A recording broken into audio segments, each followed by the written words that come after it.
இந்த நன்றி அறிவிப்பு கூட்டத்திற்கு வருகின்றிருக்கும் பத்திரிகை மற்றும் ஊடக நண்பர்கள் அனைவருக்கும் எனது காலை நேர வணக்கம். வணங்கான் இந்த திரைப்படத்தை வந்து நீங்கள் மக்கள்கிட்ட கொண்டு போய் சேர்த்ததுக்கு எங்கள் நிறுவனத்தின் சார்பாகவும் எங்கள் குழுவினரின் சார்பாகவும் உங்களுக்கு எங்களது மனமார்ந்த நன்றிகள். இங்கே வந்து சினிமா வந்து ரெண்டு தான். ஒரு பக்கம் வந்து கமர்ஷியல் சினிமா, இன்னொரு பக்கம் வந்து இன்டென்ஸ் சினிமாவாக இருக்குது. இந்த படத்தை பொறுத்த வரைக்கும் ஒரு கதாபாத்திரத்தை வந்து ஒரு முன்னணி கதாபாத்திரத்தை, முதன்மை கதாபாத்திரத்தை வந்து பேசாமலே தமிழக மக்கள் அனைவரையும் உணர்வுபூர்வமாக அதை கனெக்ட் பண்ண வச்ச ஒரு படம் தான் வணங்கான். ஒரு கதாபாத்திரத்தினால முழுமையாக பேசாமலே ஒரு படத்தை வந்து ஒரு கதையை வந்து கடத்த முடியுமான்னா அது இயக்குனர் பாலா அவர்கள் மட்டும்தான் அது சேரும். அந்த வகையில் இந்த படம் வந்து தமிழக மக்களுக்கும் தமிழக ரசிகர்களுக்கும் ஊடக பெருமக்களுக்கும் இது ரொம்ப நெருக்கமான படம்னு நான் நம்புகிறேன்.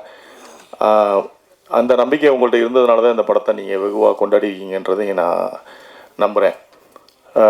இந்த படத்தை வந்து நீங்கள் மக்கள்கிட்ட கொண்டு போய் சேர்த்ததுக்கும் இந்த படத்தை தமிழக ரசிக பெருமக்கள் ஏற்றுக்கொண்டமைக்கும் எங்களது நிறுவனத்தின் சார்பாகவும் எங்கள் குழுவினர் சார்பாகவும் உங்களுக்கு நன்றி சொல்ல கடமைப்பட்டிருக்கிறோம். அனைவருக்கும் எங்களது நன்றிகள். வணக்கம். நேர்த்தியான உடையும் குடும்ப கூட்டில் தலைமுறைகள் கூடி வாழும் அன்பான பறவைகள் நிறைந்த குடும்பம், பேசும் நிலையிலும் பேசாத நடிப்பு, தவிப்பு, பரிதவிப்பு, இந்த படம் முழுக்க உங்களுக்கு ஒரு மைல்கல் என்று சொல்லலாம்.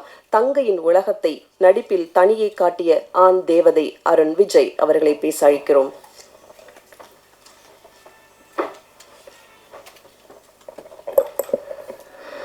எல்லாருக்கும் வணக்கம். ரொம்ப சந்தோஷமாக இருக்குது. இன்னைக்கு வணங்கான் படத்தை நீங்கள் எல்லாரும் மக்கள்கிட்ட கொண்டு போய் சேர்த்த விதமாக இருக்கட்டும், உங்களோட விமர்சனங்களாக இருக்கட்டும், இன்றைக்கி மக்கள் எல்லோரும் பார்த்துட்டு அதை பாராட்டும் போது அது வந்து உங்களோட பங்கு முக்கியமாக இதில் இருக்குது. ஸோ அதுக்கு முதல் என்னுடைய நன்றிகளை தெரிவிச்சுக்கிறேன் இந்த நேரத்தில். அண்ட் சுரேஷ் சார் சொன்ன மாதிரி என்னோட திரையுலக பயணத்தில் வணங்கான் ஒரு மைல்கல் படமாக அமைஞ்சதுக்கு முதல் பாலாசருக்கு நன்றியை தெரிவிச்சுக்கிறேன் இந்த நேரத்தில். ஏன்னா ஒரு நடிகனாக படம் முழுக்க பேசாமல் மக்கள்கிட்ட போய் அவங்க மனசை கவர முடியும் அப்படின்னு என் மேலே எனக்கே நம்பிக்கையை உண்டாக்குன பாலாசருக்கு நன்றி.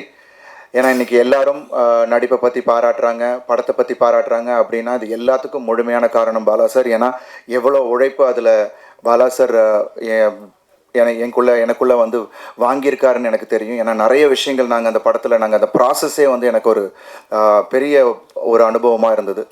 ஏன்னா செய்கை மொழியை கற்றுக்கிட்ட விதமாக இருக்கட்டும், அண்ட் உடல் மொழியை மாற்றிக்கிட்ட விதமாக இருக்கட்டும், அந்த கதாபாத்திரத்துக்குள்ளே அவ்வளோ ஆழமாக என்னை கொண்டு போன விதமாக இருக்கட்டும், பாலாசரோட கைடன்ஸ் இல்லாமல் என்னால் அது பண்ணியிருக்கவே முடியாது. ஸோ இந்த எல்லா பாராட்டுகளும் பாலாசருக்கு தான் போய் சேரும்.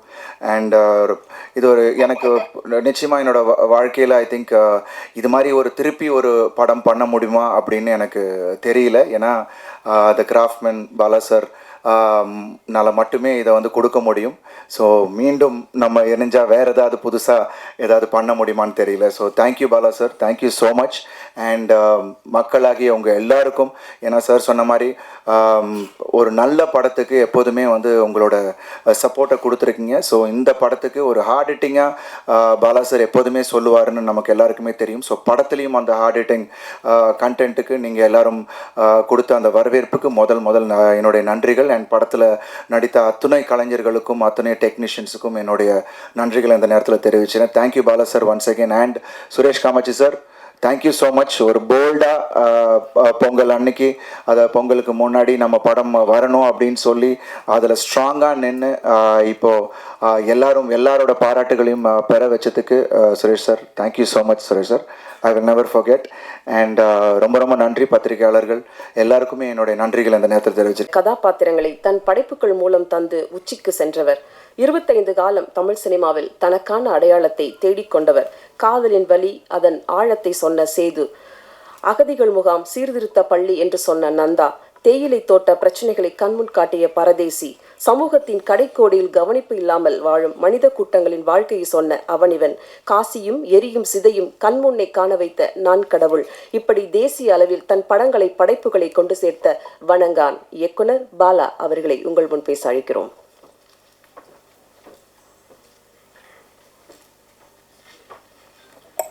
எல்லோருக்கும் காலை வணக்கம்.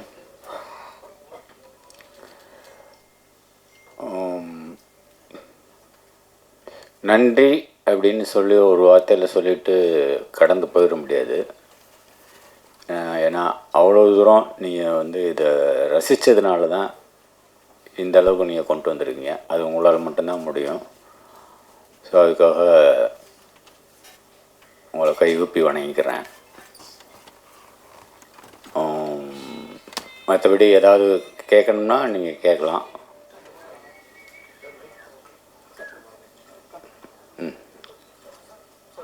உட்காந்துக்கலாமா சார்? எனக்கு ஒரு கேள்வி சார். எப்படி சார் அப்படியே இருக்கீங்க? எனக்கு உங்களோட உணவு பழக்கம் அதெல்லாம் கொஞ்சம் சொல்லுங்கள் சார். அப்படின்னு சொல்லி ஒரு கேள்வி சார்.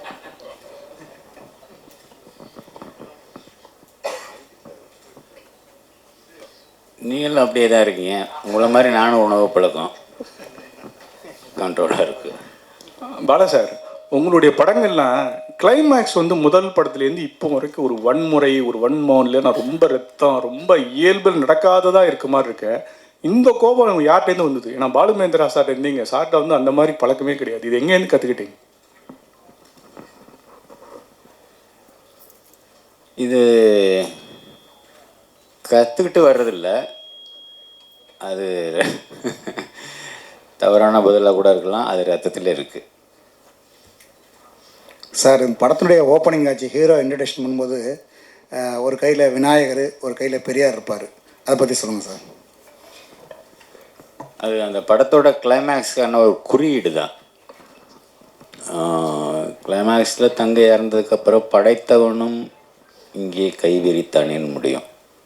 ஸோ ஆரம்பத்தில் என்ன, அதுக்கும் இதுக்கும் லிங்க் பண்ணுறதுக்காக ஒரு சின்ன குறியீட்டுக்காக அது வச்சுருந்தது. பாலாண்ணா, பொதுவாக வந்து நம்ம தமிழ் சினிமாக்களில் வந்து கன்னியாகுமரி மாவட்டத்தில் போயிட்டு ஏதாவது ஒரு சாங்காவது எடுத்துகிட்டு வந்துடுவாங்க. ஆனால் ரொம்ப நாள் ஆச்சு இப்போது அந்த பக்கம் போய். ஆனால் நீங்கள் முழு படமும் கன்னியாகுமரி மாவட்டத்தில், அதுவும் கன்னியாகுமரியை சுற்றி அந்த களம் எப்படி அந்த தேர்ந்தெடுத்தீங்க? அதுக்கு ஏதாவது ஸ்பெசிஃபிக் ரீசன் ஏதாவது இருக்கா? இல்லை, இது வரைக்கும் கன்னியாகுமரின்னு சொல்லி முன்னாடி பழைய படம் ஒன்று வந்திருக்கு. அதுவும் மலையாள படம்னு நினைக்கிறேன். அதுக்கப்புறம் எதுவுமே எடுக்கப்படல. ஸோ மற்ற களங்கள்லாம் எடுத்துட்டாங்க. நிறைய திருநெல்வேலி, மதுரை, கோயம்புத்தூர் அது எல்லாமே எடுத்துட்டாங்க. சென்னைலாம் எல்லாமே முடிஞ்சிருச்சு. அது ஒன்று மாத்திரம் பாக்கி இருக்கே, அந்த அந்த கதைக்களத்தை எடுத்துக்கிறோமேன்ற ஒரு விருப்பம்தான். ஓகே. அண்ட் சுரேஷ் காமாட்சி பிரதருக்கு ஒரு கேள்வி. பிரதர், இது வந்து ஒரு ஆத்தென்டிக்கான இது விஷயம் கிடையாது. பட் இருந்தாலும் ஒரு நடிகராக வந்து எல்லோரும் சிம்பு அப்ரோச் பண்ண பயப்படுவாங்க, ஒரு டைரக்டராக வந்து பாலானாவை அப்ரோச் பண்ண பயப்படுவாங்க. ஆனால் நீங்கள் இந்த ரெண்டு பேரையுமே வந்து கரெக்டாக ஹேண்டில் பண்ணி ஒரு பேக் டு பேக் ஹிட் கொடுத்துருக்கீங்க. இல்லை, எப்படி நிறைய பேருக்கு கேட்ட கேள்வி நிறைய இடத்துல நான் பதில் சொல்லிட்டேன். இப்போ நீங்கள் உங்களுக்கும் சொல்கிறேன், அப்படிலாம் கிடையாது. நம்ம சரியாக இருந்தால் மற்றவங்க சரியாக இருப்பாங்க. அதான் நான் முதலே சொல்லிட்டேன். அதான், அதாவது ரிலேஷன்ஷிப்ன்றது கண்ணாடி மாதிரி தான். நம்ம சரியாக இருந்தால் மற்றவங்க சரியாக இருப்பாங்க. இப்போ நீங்கள் நம்ம எங்கேயாவது ஒரு இடத்துல தப்பு பண்ணுறோம்னும் போது அதை வந்து அவங்க அட்வான்டேஜ் எடுக்கிறதுக்கு வாய்ப்பு இருக்கும். ஸோ நம்ம சரியாக இருந்தால் எல்லாம் சரியாக இருக்கும். நம்ம அடுத்தவங்களை குறை சொல்கிறத விட நம்ம சரியாக இருக்கணும், அவ்வளோதான். இவங்களை ஹேண்டில் பண்ண முடியும், அவங்கள ஹேண்டில் பண்ண முடியும் அப்படிலாம் கிடையாது. ஹேண்டில் பண்ண முடியாதவங்க, ஹேண்டில் பண்ண முடியும்னு நினைக்கிறவங்ககிட்ட வந்து படைப்பு திறன் இருக்காது, அவ்வளோ ஒரு இது இருக்காது. ஸோ அப்படியும் நம்ம பார்க்க வேண்டியது இருக்குல்ல. இப்போ நீங்கள் எல்லோரையும் நம்ம ஹேண்டில் பண்ண முடியாத ஆட்களை நம்ம சூஸ் பண்ணுறோன்னு வச்சுங்களேன், அவங்களோட திறமை இருக்காது. ஸோ அப்படியும் பார்க்க வேண்டியது இருக்குல்ல. ஸோ அதனால் அதெல்லாம் ஒரு இது கிடையாது, நம்ம நடந்துக்கிறதுல தான் இருக்குது. அருண் பிரதர், உங்களுக்கு ஒரு கேள்வி. இப்போ அவருக்கு நான் நன்றி சொல்லிக்கிறேன். என்னை பற்றி இவ்வளோ பாசிட்டிவாக சொன்ன ப்ரொடியூசர், அவருக்கு மிக்க மிக்க நன்றி. நீங்கள் இப்போ ரீசன்ட் டைம்ஸில் வந்து நிறைய அவங்க கெட்டப் சேஞ்ச் பண்ணிட்டீங்க.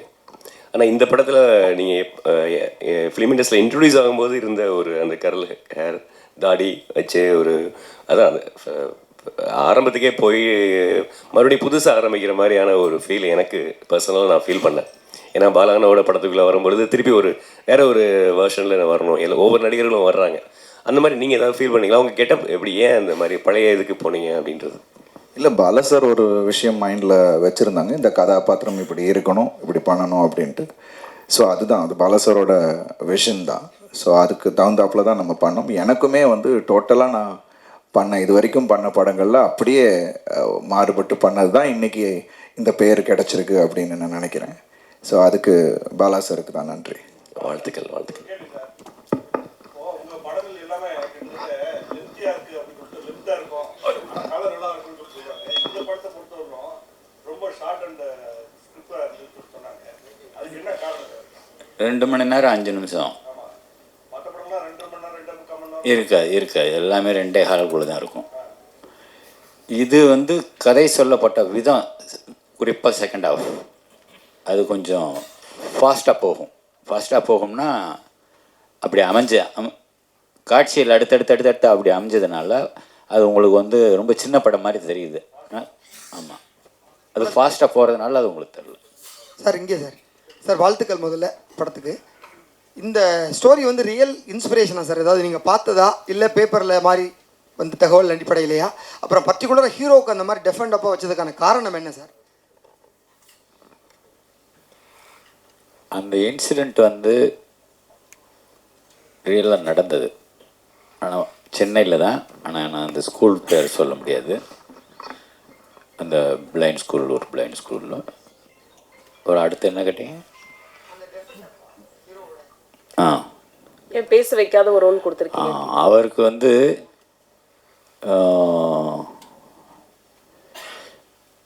பேசியே தான் வசனத்தில் சொல்லியே தான் புரிய வைக்கணுன்ற ஒரு ஒரு ஒரு இந்த காலத்தில் பேசாமலையும் புரிய வைக்கலாம் அப்படின்னு எடுத்துக்கிட்ட ஒரு ஒரு ஒரு ஒரு முயற்சி. பல சார் அதே படத்தில் கிளைமாக்ஸில் இப்போ வந்து இல்லாத கண்டனை, அதாவது அந்த மன்னர்கள் காலத்தில் தான் அந்த கழுமரம் ஏற்றி தூக்கு போட்டு இப்போ வந்து தூக்கு தண்டனை ரொம்ப சாதாரணமாக கொடுத்தாங்க. இதில் நீங்கள் அந்த இது வச்சதுக்கு என்ன காரணம் சார்? கழுமரம் ஏற்றி அந்த கதாபாத்திரம் வந்து தூக்கு தண்டனை கொடுக்குற அளவுக்கு சுப்ரீம் கோர்ட் நீதிபதி இல்லை.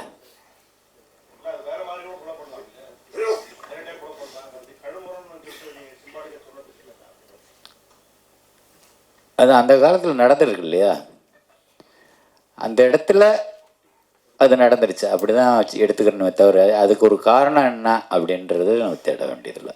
பாலா சார், உங்கள் படங்களில் பழைய படங்கள் பார்த்தாலும் இந்த படம் தான் பார்த்தாலும் ஒரு கிறிஸ்டியானிட்டியை வந்து கிண்டல் பண்ணுவீங்களா, விமர்சிக்கிறீங்களா, இல்லை வேறு பண்ணுவீங்களா தெரியல. ஒன்று அப்புறம் நடிகர் திலகம் சிவாஜி கணேசன் இந்த பட கேரக்டரும் சரி அவனி வண்டியும் ஒரு நடிக்கிற மாதிரி வரும். அது வந்து உங்களுடைய ஒப்பீனியன் என்ன சொல்ல வரீங்க நடிகர் திலகத்தையும் கிறிஸ்டியானிட்டி? கிறிஸ்டியானிட்டியை சும்மா ஏதோ சட்டையர் பண்ணுறன்ற மாதிரி நீங்கள் அதை தவறாக எடுத்துக்கிற கூடாது.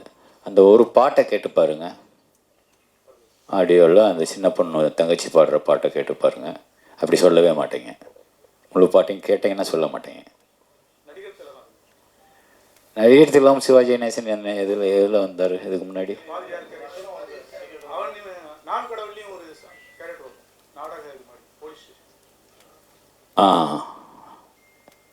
இல்லை, ஒருவேளை அவரை எனக்கு ரொம்ப பிடிக்கும்ன்றதுனால அவரை கொண்டு வரணும் என்னமோ தெரில. டைரக்டர் சார் வந்து கடுமையான தண்டனைகள் வேணும், இங்கே தான் கடுமையான தண்டனைகள் வேணும் அப்படின்னு நினைக்கிறீங்களா? ஏன்னா அரபு கண்ட்ரியில் இந்த மாதிரி தண்டனை இருக்குது, அது மாதிரி இந்த படத்தில் சொல்லியிருக்கீங்களே. இதை விட கடுமையான தண்டனை கொடுக்கணும் அப்படிங்கிறது தான் என்னோட ஆசை.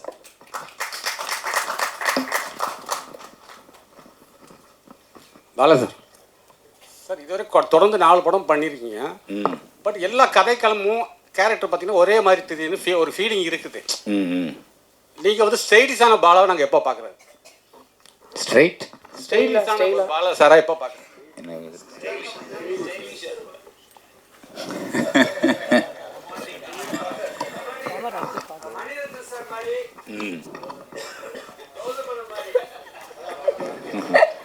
ஆமாம், அப்படி ஒரு படம் எடுக்கலாமே. ஒரு கதை இருந்தால் கொடுங்க, எடுப்போம். பாலனா இல்லை இல்லை இல்லை, இதில் தான் முழுமையாக இருக்கேன், ரெடி ஆகிட்டு இருக்கு. பாலனா ஆக்சுவலாக அந்த பாலனா இங்கே படத்தில் ஃபுல்லாக இவர் அருண் விஜய் பேசும்பொழுது அவங்க சிஸ்டர் தான் அவங்க டிரான்ஸ்லேட்டர் மாதிரி எல்லா விஷயங்களும் பேசிகிட்டு இருப்பாங்க, எல்லாத்துக்கும் மற்றவங்களுக்கு புரிய வைக்கும் பொழுது. ஆனால் கிளைமாக்ஸில் வந்து அந்த சிஸ்டர் இறந்த அந்த நேரத்தில் இவருடைய எமோஷன்ஸே வந்து ஒரு சாங்காகவே நீங்கள் கன்வே பண்ணியிருப்பீங்க. அது ரொம்ப புதுசாக இருந்தது ஆக்சுவலி. அந்த மாற்றுத்திறனாளிகளுக்கு ஒரு மாண்டேஜுக்கு தான் சாங் பண்ணியிருப்பாங்க. பட் அவங்களுடைய உணர்வுகள், அவங்க பேசுகிறத சாங்காகவே நீங்கள் கன்வே பண்ணியிருப்பீங்க. அது ரொம்ப நல்லா இருந்தது. இன்னொரு விஷயம் வந்துட்டு, எப்படி நீங்கள் ஹீரோ கேரக்டருக்கு வந்து ஒரு அழுத்தமான, ஒரு பயங்கரமான ஒரு கேரக்டராக போர்ட்ரேட் பண்ணுறீங்களோ, அதே மாதிரி ஒவ்வொரு படங்களையும் ஹீரோயின் கேரக்டரையும் ரொம்ப ரொம்ப சுவாரஸ்யமாக, ரொம்பவும் மற்ற படங்களில் இல்லாத அளவுக்கு நீங்கள் அழகாக போர்ட்ரேட் பண்ணுறீங்க. இந்த படத்தில் ஹீரோயின் கேரக்டருக்கும் அவ்வளோ ரெஸ்பான்சிபிலிட்டி இருந்ததுன்னு படம் ஃபுல்லாகவே. ஏன்னா ஃபஸ்ட் ஹாஃபில் பூரா அவங்க தான் அதை இவருக்கு ஈக்குவலாக அவர் வந்து அதை படத்தை தூக்கிட்டு சுமந்துட்டு இருக்காங்க. அந்த மாதிரியான ஒரு விஷயங்கள்லாம் எப்படி உங்களுக்கு தோணுது? அதே மாதிரி உங்கள் வயலன்ஸ் வந்து ஹீரோயின் மேலேயும் காட்டுறீங்களே, ஹீரோ மூலமாக. நீங்கள் கேட்டீங்க வயலன்ஸ் வந்து என்னோடய ஹேபிட்னு, அதாவது என்னோடய குணம் அப்படின்றீங்க. நம்ம அதாவது வில்லன்களை பழி வாங்கும் பொழுது, ஆனால் வந்து ஹீரோயின் மேலேயும் வந்து எல்லா படங்களையும் ஹீரோக்கள் வந்து வயலன்ஸ் காமிச்சிட்டு தான் இருக்காங்க. இந்த படத்துலையும் அது ரோட்டில் அந்த பொண்ணு வந்து அந்த ஹீரோவோட அந்த இயலாமைய, அது பேச காது கேட்க தெரியாது இயலாமைய கிண்டல் அடிக்கிறா. பொதுவாக கிண்டல் வந்து சும்மா அவங்களுக்கெல்லாம் இப்படி மூக்கு தொட்டாலே கோவம் வரும். நம்ம மூக்கு நம்ம தொட்டாலே கோவம் வரும், ஏதோ சொல்கிறோம் அப்படின்னு சொல்லிட்டு.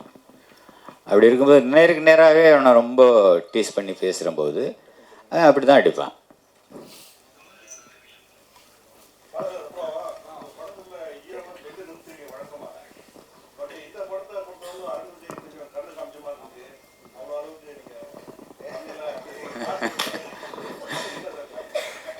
இல்லை இல்லை, அது தனிப்பட்ட கருணையெல்லாம் ஒன்றும் கிடையாது. மற்ற ஹீரோஸ்க்கு கொஞ்சம் விட கொஞ்சம் ஸ்ட்ராங் பர்சனாலிட்டி இல்லையா அருண். ஸோ அதனால் என்னால் ஈஸியாக வேலை வாங்க முடிஞ்சது.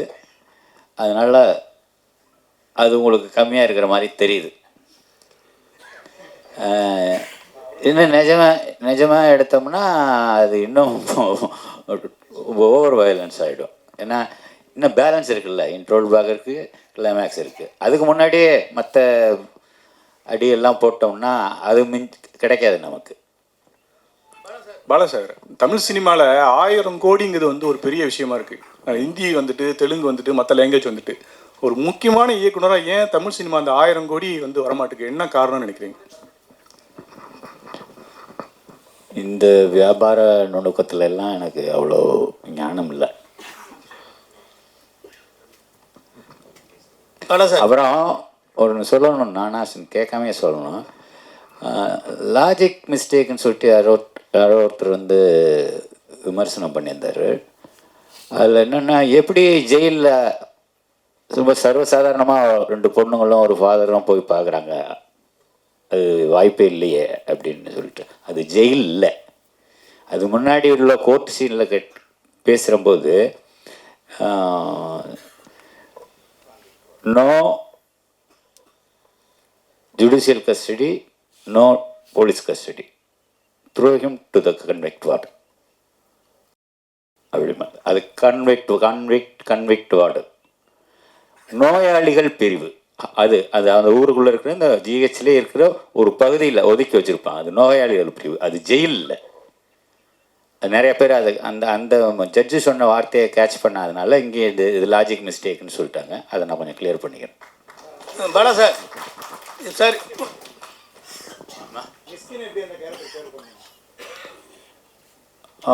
மிஸ்கின் எனக்கு இந்த ஓனாய் மாட்டுக்குட்டியிலேருந்தே எனக்கு அந்த அந்த இதில் பரியல் கிரவுண்டில் ஒரு மெழுகு மத்திரம் ஏற்றி வச்சுட்டு பேசுகிற ஒரு லெங்க்தி ஷாட்டு, ஒரே ஷாட்டில் ஒரே டேக். அப்போ இருந்தே நான் ரொம்ப அவங்க கூட சேர்ந்து படம் பண்ணிடணும் அப்படின்னு எனக்கு ரொம்ப ஆர்வமாக இருந்தேன். அது இந்த படத்தில் நிறைவேறிருக்கு. பாலா சார், இப்போ அருண் வந்து இந்த படத்தில் சிரமப்பட்டு நடித்து படம் சக்ஸஸ் ஆகிருக்கு, பேசப்பட்டிருக்கு. இதே நிலையில் வந்து சூர்யா நடிச்சிருந்தா இன்னும் எதிர்பார்ப்புகள் உங்களுக்கு கூடி இருக்குன்னு நினைக்கிறீங்களா? அந்த படம் பெரிய ஹிட் ஆகிருக்குன்னு நினைக்கிறீங்களா?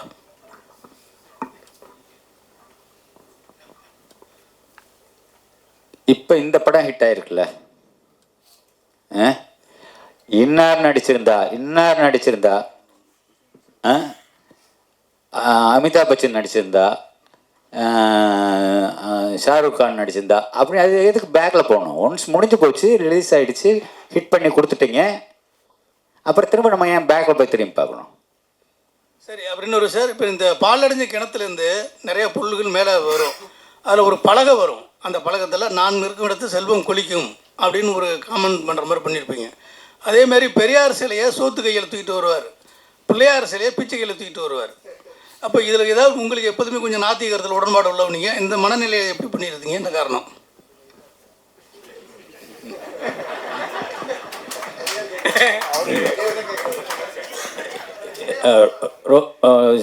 சோத்து கை நொட்டாங்கைன்னு சொல்லி ரொம்ப திங்க் பண்ண வேண்டாம். ஏதோ ஒரு கை, ரெண்டும் கை தானே, ஏதோ ஒரு கை, 2 இடுப்பு, அவ்வளோதான் அதில் தூக்கிட்டு வர்றது. சார் அடுத்த படம், இந்த படம், ஹீரோ யாரு, அது மாதிரி இந்த குற்ற பரம்பரை நீங்கள் முந்தையே எடுக்கணும்னு பேசிட்டு இருந்தீங்க, அதெல்லாம் ஐடியா இல்லை. அது குற்ற பரம்பரைன்றது நான் முன்னாடியே சொல்லிட்டேன். அந்த மீட்டுக்கு நீங்களும் வந்திருந்தீங்க. குற்ற பரம்பரை இல்லை, எழுதப்பட்ட கதைன்னு நான் சொல்லிட்டேன். இப்போ திரும்ப அந்த குற்ற பரம்பரையை பற்றி இப்போ பேசி பிரயோஜனம் இல்லை, அதை எடுக்க போகிறதும் இல்லை. அடுத்த படம் சார், அடுத்த படம் என்ன படம், யார் ஹீரோ, இன்னும் எதுவும் முடிவாகலை.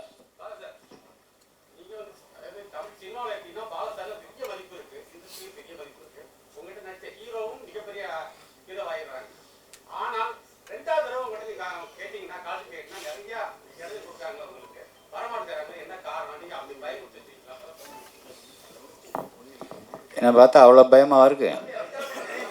இல்லை, பொதுவாகவே எல்லாரும் கேட்குற கேள்வி,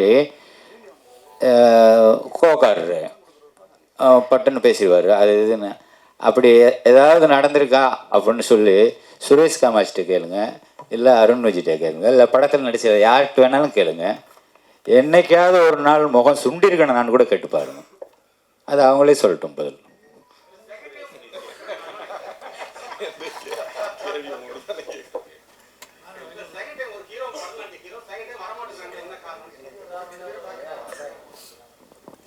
வந்தாங்கள, வராமல் ஏன் இருக்கிறாங்க? நமக்கு வந்து வெரைட்டி, வேறு வேறு ஆர்டிஸ்ட் கூட ஒர்க் பண்ணால் வேறு வேறு எக்ஸ்பீரியன்ஸ் கிடைக்கும்ல.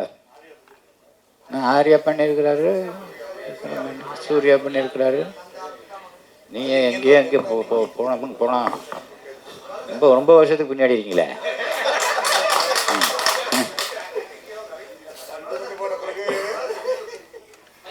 அருண் விஜய் சார், நான் ஒரு கேள்வி கேட்குறேன்.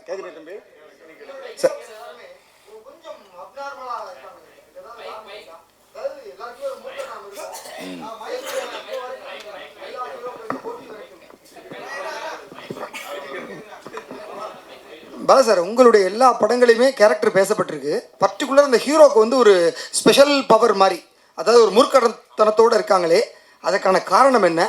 இல்லை சமூகத்தினுடைய இது மாதிரி இருக்கிற ஆட்களை நம்ம கொண்டு வரணும்? இல்லை, அதர்வா நடித்த பரதேசியில் வந்து ரொம்ப அப்பாவே தானே வர்றான். எல்லா கேரக்டரும் அப்படி இருக்கிறது இல்லையே. அதில் கூட பார்த்தீங்கன்னா அவர் ஒரு அகோரி மாதிரி. நான் அதர்வா நடித்தது நான் சொல்கிறேன் பரதேசி. நன்றி சார், நன்றி சார். பொங்கலுக்கு வெளிவந்த படத்துல விஷாலோட படமும் பயங்கரமா ஹிட் ஆயிருக்கு. ஸோ விஷாலுக்கு ஏதாவது மெசேஜ் சொல்றீங்களா? வாழ்த்துக்கள், வாழ்த்துக்கள் சார். பாலா சார், உங்கள் படத்தில் கிட்டத்தட்ட நான் கடவுள் படத்துலையும் சரி, இந்த படத்துலையும் சரி, மாற்றுத்திறனாளிகளுக்கு கொஞ்சம் முக்கியத்துவம் அதிகம் கொடுத்துருக்கீங்க. அதுக்கு ஏதாவது காரணம் இருக்கா சார்? அவங்களோட உலகத்தை காமிக்கணும்ல. சும்மா பார்த்துட்டு விலை கண்ணை மூடிக்கிட்டு ஐயோ என்ன அப்படி இருக்காங்க, அப்படின்னு ரொம்ப ஆளுக இருக்காங்க அப்படின்னு நம்ம பார்த்துட்டு ஒதுங்கி போகக்கூடாது. அவங்களோட உலகத்தை காமிக்கணும். அவங்களுக்குள்ள நம்ம வாழ்கிறாங்க, நமக்குள்ளே தானே அவங்களும் வாழ்கிறாங்க, நம்மளை நம்பி தானே அவங்களும் வாழ்கிறாங்க. ஸோ அது காமிக்க வேண்டியது நம்மளோட கடமை தானே. சார், விஷாலுக்கு உடம்பு சரியில்லை அப்படின்னு சொல்லி யூடியூப்லாம் ரொம்ப இது வரும்போது நிறைய பேர் வந்து உங்களை குற்றம் சாட்டினாங்க. நீங்கள் இந்த அவனிவனில் அந்த கண் இது பண்ணனால தான் இவ்வளோ பிரச்சனைக்கு காரணம், பாலா சார் தொடங்கி வச்சது தான் அவர் இந்த அளவுக்கு உடல்நிலைக்கு எடுத்துருக்குன்னு. அதுக்கு என்ன பதில் சொல்லுவாங்க? இது நான் என்ன பதில் சொல்கிறது? டாக்டர் சர்டிஃபிகேட் வேணால் வாங்கி கொடுக்கலாம். அது எப்படி கண்ணை யாரோ என்கிட்ட சொன்னாங்கப்பா, நான் பார்க்கல, கண்ணை வச்சு பிடிச்சி தச்சிட்டேன் அப்படின்னு. அது எப்படியா கண்ணை பிடிச்சி தைக்க முடியும்? இதெல்லாம் வந்து அவங்களுக்கு தோன்றதா பேசுகிறாங்க, அதெல்லாம் நம்ம கண்டுக்க வேண்டியதில்லை.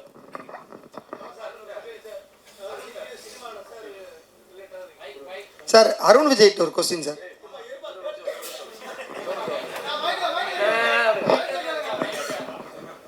சார் இப்போ நீங்கள் சினிமாவில் ரொம்ப நாளாகவும் இருக்கீங்க, முற்போக்கான சிந்தனையும் உள்ளவர்.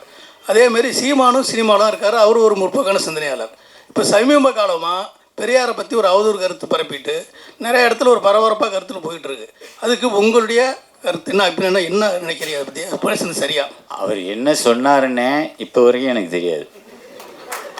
நேற்று நைட்டு கூட அவர்கிட்ட பேசினேன். பேசும்போது கூட அது என்னென்ன சொன்னீங்கன்னு நானும் கேட்கல.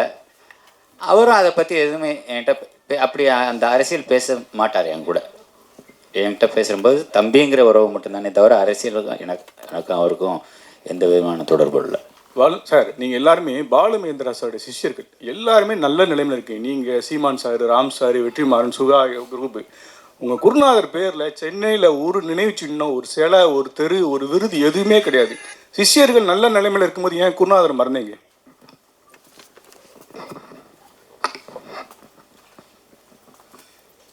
மறந்தீங்கன்னு எப்படி சொல்லலாம்? அவர் தான் நமக்குள்ளே இருக்கிறாரு, எங்களுக்குள்ளே எல்லாருக்குள்ளே இருக்கிறாரு.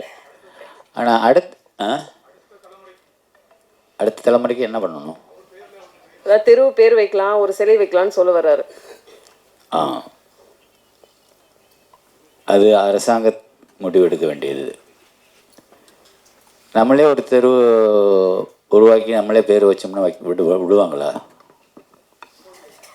அதனால முறைப்படி தான் செய்யணும். சார் அருண் விஜய்கிட்ட ஒரு கேள்வி. அருண்ஜி சார், ரொம்ப நாளாக நீங்கள் எதிர்பார்த்துட்டு இருந்த ஒரு விஷயம் பாலா சாரோட பண்ணணும் அப்படின்னு, அது அமைஞ்சது. என்ன விஷயத்தை கற்றுக்கிட்டீங்க பாலா சார்ட்டேருந்து? இந்த அனுபவம் எப்படி இருந்தது? இல்லை, ஒரு மறக்க முடியாத அனுபவம். ஒவ்வொரு விஷயமும் எனக்கு வந்து இதில் அவ்வளோ விஷயங்கள் கற்றுக்கிட்டேன். ஒரு கதாபாத்திரத்தோட ஆழத்தை புரிஞ்சுக்கிறது எப்படி அப்படின்ற ஒரு விஷயம் பாலா சார்ட்டேருந்து அது ஒரு விஷயம் கற்றுக்கிட்டேன். அதான் எனக்குள்ளே இருக்கிறத இது என்னால் பண்ண முடியும் அப்படின்னு என் மேலே எனக்கு நம்பிக்கை கொடுத்தது Bala sir. So I think அதுக்கு நான் ரொம்ப நன்றிகள் பாலா சாருக்கு இந்த நேரத்தில். ஸோ எவ்ரிதிங் இன்னைக்கு எல்லாரும் அப்லாட் பண்ணுறாங்க, எல்லாருமே சொல்கிறாங்கன்னா அது பாலா சார் எனக்குள்ளே இருக்குது அப்படின்னு சொல்லிட்டு அதை வெளியில் கொண்டு வந்தார். So thank you so much Bala sir.